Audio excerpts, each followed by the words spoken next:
әңгіме. Осыдан 5 жыл бұрын жеке шаруаммен Ресейдің Челябі қаласына жолым түсіп барғанмын. Айтулы қала Қазақстанмен шекаралас жатыр. Қостанайдан көлікпен 6-7 сағаттық жер. Жолы да жақсы. Сонымен Челябіге келіп, одан әрі қарай Арғаяш ауданының Увелді елді мекеніне жетуім керек. Бұл қаланың автовокзалы үлкен, кеңес өкіметі тұсында салынған. Автобустар үздіксіз жан-жақтан келіп кетіп жатыр.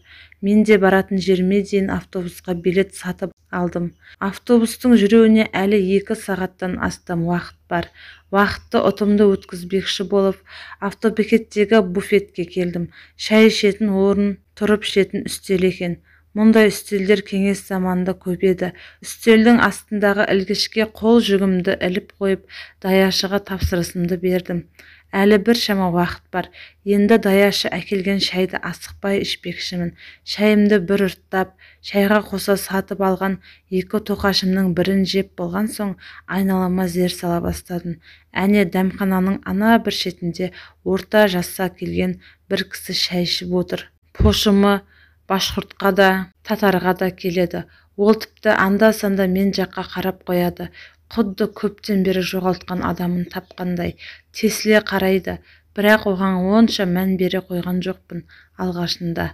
Алайда жаңағы кісінің көз салысы көбейгесін, әй, осы кісіде бір кілтипат бар-ау деген ой келді маған. Соны білмек ниетпен алдымдағы ыдысқа құйылған шайды үстелге төңкеріп жіберіп, «Тух, үстіме төгіліп кете жаздады ғой» деп даусымды қаттырақ шығарып жібердім. Сол-ақ екен, ана кісі қасыма жетіп келді. «Ой, сен қазақ екенсің ғой, манадан бері сені не өзбек, не басқа бір азиялық ұлттың өкілі деп қасыңа келе алмай тұр едім» деп әй шайға қаратпай мені сөзге көме жөнелді. Тоқтамастан сөйлеп жатыр. Аздап аң-таң болып қалған мен біраздан соң, «Әу, аға, бірінші танысып алайық, сонан соң әңгімемізді жалғастыра жатармыз» дедім. Солай екен ғой, інім, айып етпе, қазақша сөйлей алмай үш құса болып жүредім. Сені кездестіргені мұндай жақсы болар ма, деді сөзін жалғастырып кетіп. Мен өзім Челябі облысының Бердянск деген елді мекенде тұрамын. Ата-бабамның туып өскен жері де осы ел. Қазіргі уақытта мен тұрып жатқан ауылда 30-ға тарта қазақ отбасы бар. Олардың бірде-бірі ана тілінде сөйлемейді. Тіпті тілімізді ұмыттық десек те болады. Бұл аймақтағы барлық қазақ нәсілділердің барлығы да дерлік орыстанып кеткен десем артық айтқаным емес. Кейде өзімнен өзім қазақша сөйлеймін. Жынынан айырылған бақсыға ұқсап, жаңа сені көргенде қазақ па, қайта-қайта саған қарағыштап тұрғаным сол еді ғой, деді. Екеуміз даяшыға шайды қайта алдыртып, әңгімеге кірісіп кеттік.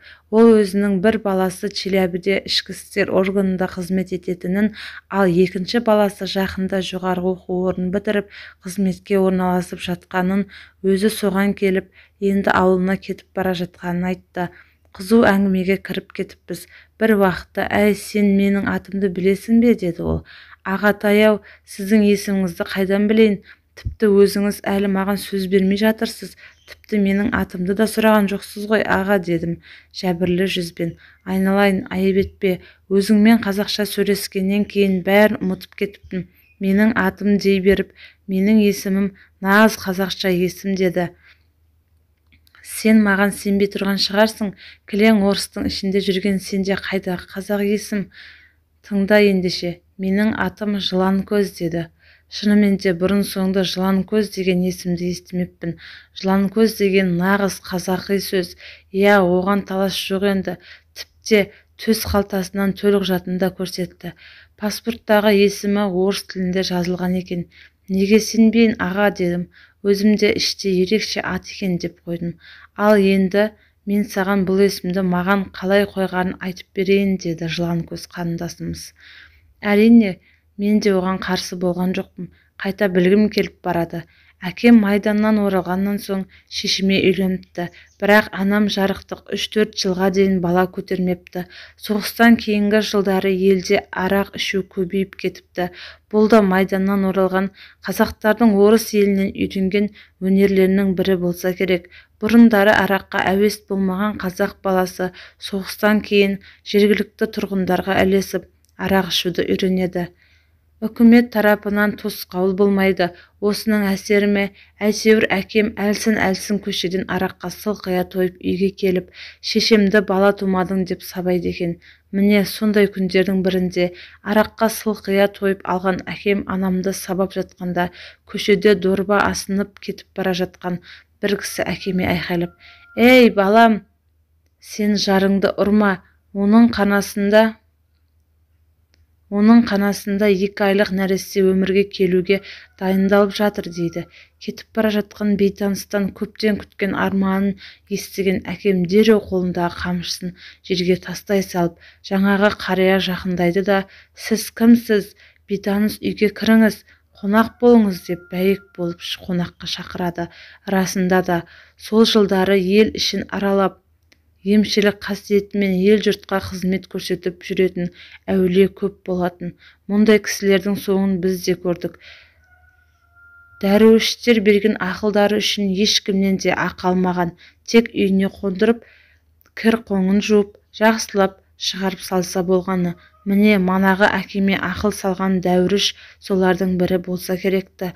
Содан құдайы қонақ әкеме еріп үйге аялдайды. Ас ішіп біраз уақыт дем алған соң шай үстінде әкеме қарап: «Құдай қаласа келін аман-есен босанады, тек оның есімін Жыланкөз деп қоясыңдар, басқа есім қоюшы болмаңдар» деп ескертіп дастарханға батасын беріп, сапарын әрі қарай жалғастырыпты.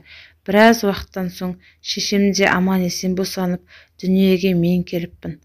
Құдайға шүкір, қазір бірнеше жамандарым бар, барлығы да адам қатарына қосылды. Міне менің есімімнің тарихы осылай айналайын, деді Жыланкөз аға. Әңгіменің қызығына түсіп тұрғанымызда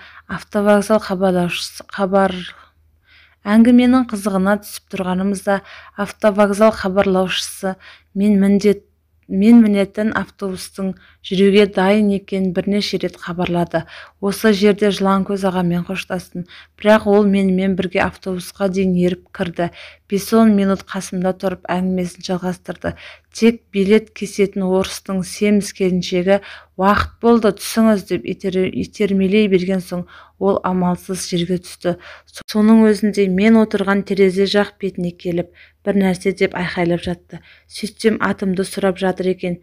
2 сағаттан астам сөйлескен уақыт ішінде ол кісі сөйлей беріпті, ал мен оны тыңдай беріппін. Тіпті өзімді де таныстырмаппын.